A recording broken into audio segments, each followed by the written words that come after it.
ये छात्र छात्राओं, आज हम अपने बीए पार्ट सेकंड के पेपर सेकंड के जैन धर्म के बारे में हम जो पढ़ रहे थे अभी तक उसके कंक्लूसिव पार्ट के बारे में बात करेंगे। अभी तक हमने देखा कि जैन धर्म के सिद्धांत, शिक्षाएं, उनका दार्शनिक पक्ष किस प्रकार से था, किस प्रकार से आचार और व्यवहार में इस जैन धर्म को लाया गया। अब हम बात करते हैं जैन धर्म बौद्ध धर्म की तरह से व्यापक रूप से विस्तृत नहीं हो पाया, प्रचारित नहीं हो पाया।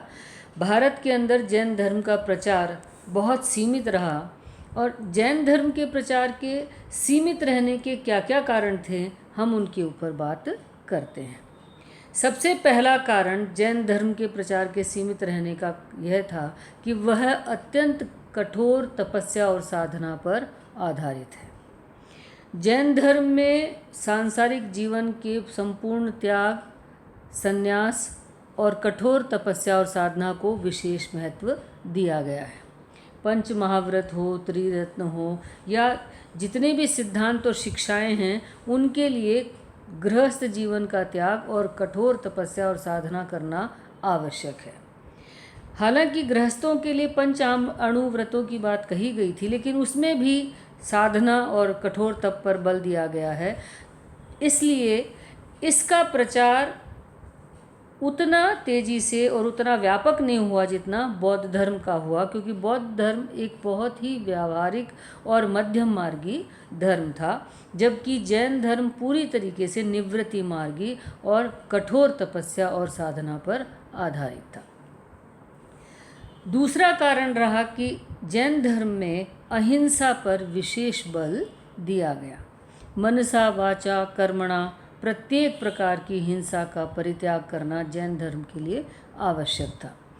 अतः सामान्य व्यक्ति इतनी अहिंसा को पर नहीं चल सकता था, उस पर आचरण नहीं कर सकता था, इसलिए भी इस धर्म का प्रचार लोगों में सीमित रहा। तीसरा कारण है संगठित प्रचार का अभाव। जहाँ तक हम बात करें बौद्ध धर्म का प्रचार और प्रसार, बार बार हम कह रहे हैं कि बहुत ज़्यादा हुआ, उसका कारण था कि संघ के माध्यम से बौद्ध धर्म का प्रचार और प्रसार संगठित रूप से हुआ और संगठित रूप से बौद्ध धर्म का प्रचार और प्रसार होने के कारण इस धर्म का तेज़ी से विस्तार हुआ, व्यापक प्रसार हुआ और लोगों के द्वारा इसको स्वीकार किया गया। उस संगठित प्रचार का अभाव हम जैन धर्म के अंतर्गत देखते हैं। चौथा महत्वपूर्ण कारण रहा बौद्ध धर्म का प्रसार। महावीर स्वामी और महात्मा बुद्ध समकालीन प्रवर्तक रहे हैं। महात्मा बुद्ध के द्वारा बौद्ध धर्म के रूप में जिस दर्शन की स्थापना की गई वह अत्यंत तार्किक, वैज्ञानिक व सरल था। उसमें किसी अति के ऊपर बात नहीं की गई थी, उसमें गृहस्थ जीवन पर ज़्यादा बल दिया गया था और उसके माध्यम से मध्यम मार्गी परंपरा पर चलते हुए, मध्यम मार्ग पर चलते हुए व्यक्ति इस जीवन के माध्यम से निर्वाण की प्राप्ति कर सकता था, अपनी धार्मिक उन्नति कर सकता था।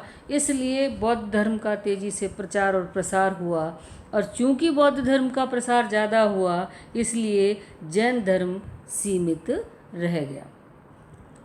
अगला कारण है कि जैन धर्म को राजाओं का सहयोग तो प्राप्त हुआ, किंतु उसे राजधर्म के रूप में प्रतिष्ठा प्राप्त नहीं हुई।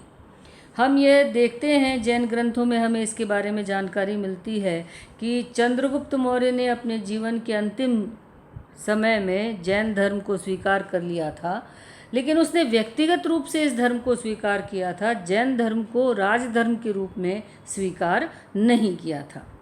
जबकि बौद्ध धर्म को अनेक शासकों के द्वारा राजधर्म के रूप में अपनाया गया, चाहे वो अजातशत्रु रहा हो, चाहे वो बिंबिसार रहा हो, चाहे वो कनिष्क रहा हो या फिर सम्राट अशोक रहे हों, सभी ने इसे राजधर्म के रूप में प्रतिष्ठित किया, जिसकी वजह से इस धर्म का प्रसार और प्रचार ज़्यादा हुआ था।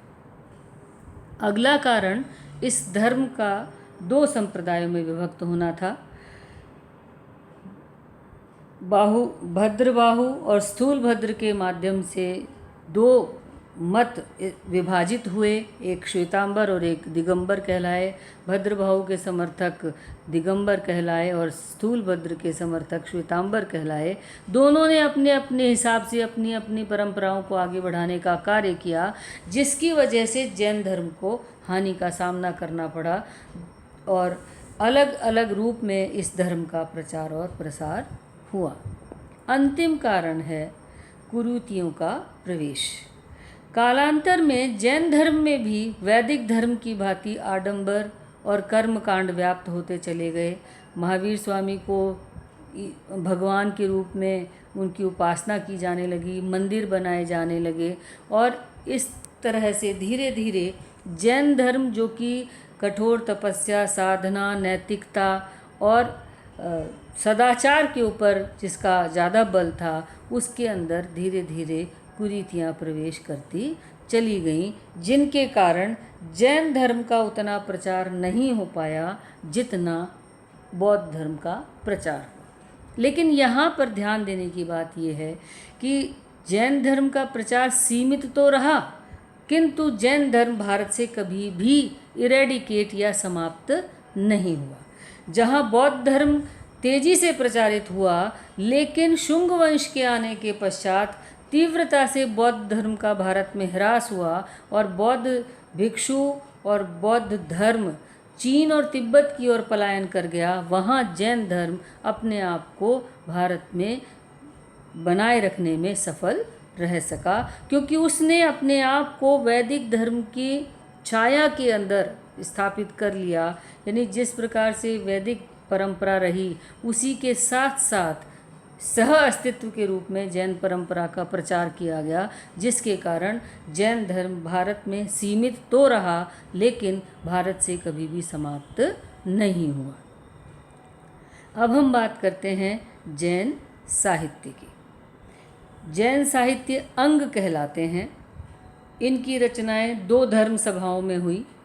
जैन धर्म के अंदर जो दो धर्म सभाएं हुई, उन धर्म सभाओं के अंदर जैन साहित्यों का सृजन किया गया, उनको लिखा गया। प्रथम धर्म सभा का आयोजन महावीर स्वामी के निर्वाण के पश्चात पाटलिपुत्र में हुआ। इसमें 12 अंगों की रचना की गई। द्वितीय धर्म सभा का आयोजन 512 ईस्वी में वल्लभी नामक स्थान पर हुआ। इसकी अध्यक्षता देवधी नामक जैन भिक्षु ने की थी। इनमें जैन ग्रंथों को निश्चित स्वरूप प्रदान किया गया। 3 प्रमुख सूत्र जैन साहित्य के हैं। 3 प्रमुख ग्रंथ हैं जिन्हें हम जैन धर्म का आधार ग्रंथ कह सकते हैं। वे 3 सूत्र हैं। पहला है आचरंग सूत्र। आचरंग सूत्र में भिक्षुओं के आचरण और नियमों का उल्लेख है। दूसरा है भगवती सूत्र। इसमें जैन सिद्धांतों की विवेचना की गई है। और तीसरा है कल्प सूत्र, जिसको कि भद्रबाहु के द्वारा रचित किया गया है। जैन साहित्य अधिकांशतः प्राकृत भाषा में है। महावीर स्वामी ने भी अपने धर्म के प्रचार और प्रसार के लिए प्राकृत भाषा का प्रयोग किया था। उस समय वैदिक धर्मों की भाषा संस्कृत थी और जो पंडितों की भाषा या पुरोहितों की भाषा संस्कृत थी, लेकिन आम लोगों की भाषा संस्कृत नहीं थी और आम लोग उस भाषा को समझते भी नहीं थे। आम लोग या तो प्राकृत बोलते थे या फिर पाली भाषा बोलते थे। तो महावीर स्वामी ने जनसाधारण की भाषा प्राकृत भाषा को अपनाया था। तो हमें जैन साहित्य अधिकांशतः प्राकृत भाषा में ही प्राप्त होता है। अब हम बात करते हैं जैन धर्म की भारतीय संस्कृति को दें। भारतीय संस्कृति जो कि अपने प्राचीन काल से निरंतर गतिमान रही, प्रवाहित रही, उसको संवर्धित करने में, उसे गतिमान बनाए रखने में, उसे प्रवाहित रखने में इन धार्मिक क्रांतियों का बड़ा महत्वपूर्ण योगदान रहा। इन धार्मिक क्रांतियों ने भारतीय संस्कृति को संवर्धित किया, उसको जीवंत बनाए रखा, उसमें व्याप्त कमियों को दूर कर उसे सुधारने का, परिमार्जित करने का मौका प्रदान किया, जिसकी वजह से भारतीय संस्कृति जीवित स्वरूप में आज भी विद्यमान है। तो जैन धर्म ने सबसे पहला जो महत्वपूर्ण सिद्धांत सिर्फ भारत को ही नहीं बल्कि पूरे विश्व को प्रदान किया, और वह है अहिंसा का सिद्धांत। अहिंसा परमो धर्मः, इस सिद्धांत को, अहिंसा के महत्व को जैन धर्म के द्वारा स्थापित किया गया, और यह संदेश पूरे विश्व को दिया गया कि हिंसा के बिना भी जीवन को उन्नति की ओर अग्रसर किया जा सकता है। दूसरा, संयमशील जीवन, यानी जीवन में संयम की सबसे बड़ी आवश्यकता है। हमारा मन माया मोह के से संचालित होकर जिस प्रकार से असंयमित जीवन जीता है, और उस असंयम के कारण हम बहुत सारे बुरे कार्य करते हैं, तो उन बुरे कार्यों का परिणाम कभी भी ना तो स्वयं मनुष्य के लिए और ना ही समाज के लिए व मानव जाति के लिए कभी अच्छा होता है। तो संयमशील जीवन जिसमें परिग्रह ना हो, सत्य हो, अहिंसा हो, किसी के चीज़ों के प्रति बुरी नज़र ना हो, उस संयमशील जीवन की शिक्षा जैन धर्म ने ही पूरे विश्व को और भारतीय संस्कृति को दी। जैन संस्कृति के कारण भारतीय साहित्य का अद्भुत विकास हुआ।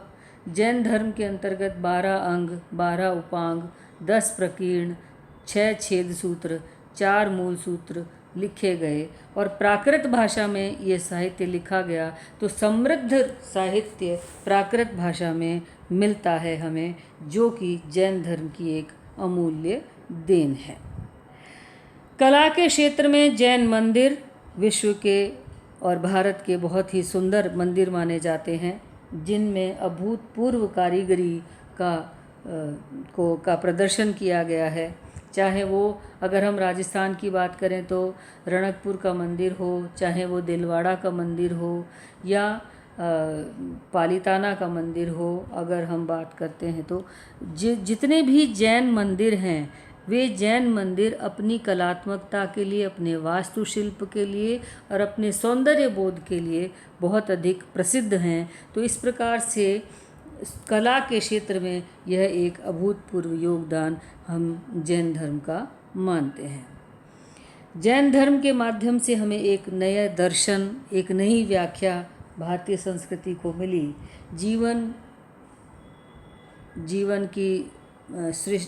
की संरचना किस प्रकार से हुई, जीवन किस प्रकार से संचालित होता है, ये सारा जो जैन दर्शन है, उस जैन दर्शन ने भारतीय संस्कृति को और भारतीय दर्शन को समृद्ध किया अपनी दर्शन परंपरा के माध्यम से।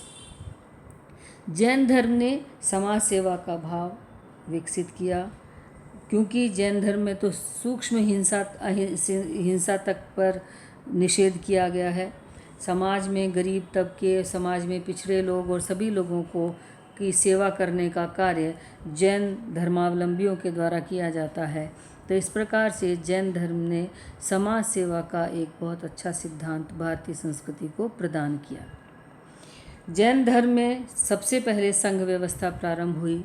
संघ के माध्यम से संगठित रूप से धर्म का विस्तार, प्रचार, प्रसार किया गया। तो इस प्रकार से संघ व्यवस्था भारतीय संस्कृति को जैन धर्म की एक देन है।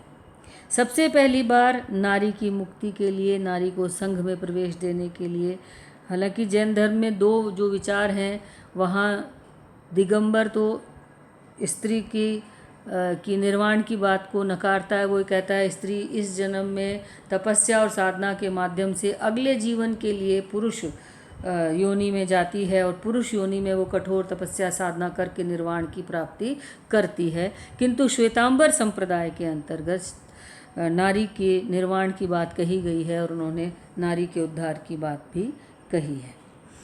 जैन धर्म का भारतीय संस्कृति में एक अन्य महत्वपूर्ण असर यह पड़ा कि इसके माध्यम से जो विरोध हुआ, जो असंतोष दिखाई दिया, जिसके कारण वैदिक धर्म के विरोध में इस जैन परंपरा को स्थापित किया गया था, उसने वैदिक धर्म पर एक बड़ा ही सकारात्मक असर डाला कि वैदिक धर्म ने भी अपनी बुराइयों, अपनी कमियों को दूर करने का प्रयास किया और वैदिक धर्म में जो नर बलि, पशु बलि जैसी कुरीतियाँ, कुपरंपराएं प्रचलित हो गई थी, उन परंपराओं को दूर करने का प्रयास इस जैन धर्म के आने के बाद में किया गया। इस प्रकार हम देखते हैं कि जैन धर्म के रूप में भारतीय समाज, भारतीय धर्म में एक अभूतपूर्व क्रांति प्रारंभ हुई, जिसने एक नवीन प्रकार के दर्शन, एक नवीन प्रकार के संप्रदाय को जन्म दिया।